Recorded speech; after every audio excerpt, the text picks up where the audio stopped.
السلام علیکم ورحمۃ اللہ وبرکاتہ۔ حاجی صاحب حکیم کی دکان کے سامنے سے گزرے تو حکیم صاحب نے اسے سلام کیا اور اپنی دکان پر بٹھایا۔ حکیم صاحب حاجی صاحب کی صحت سے بہت ہی متاثر ہوئے اور حاجی صاحب سے پوچھا کہ آپ کیا کھاتے ہیں؟ حاجی صاحب نے کہا کہ 1 مہینہ پہلے میں نے کھیر کی دیگ پکائی تھی 1 مہینے سے وہ کھیر کھا رہا ہوں۔ مہینے کے اختتام پر دوبارہ کھیر دیگ پکا لیتا ہوں اور پورا مہینہ مزے سے کھاتا ہوں۔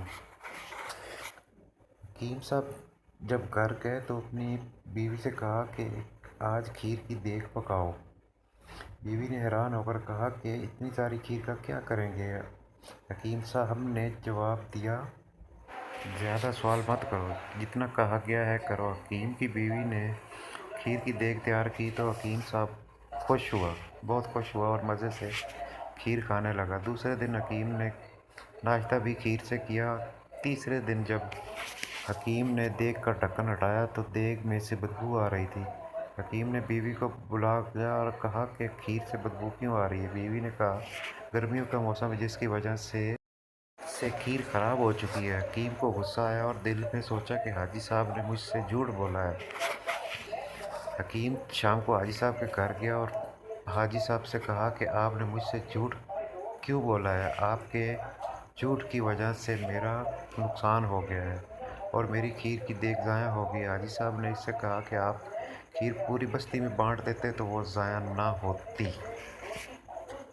حکیم صاحب نے کہا، حاجی صاحب آپ کیسی باتیں کر رہے ہیں؟ اگر کھیر پوری بستی میں بانٹ دوں تو کیسے کھاؤں گا؟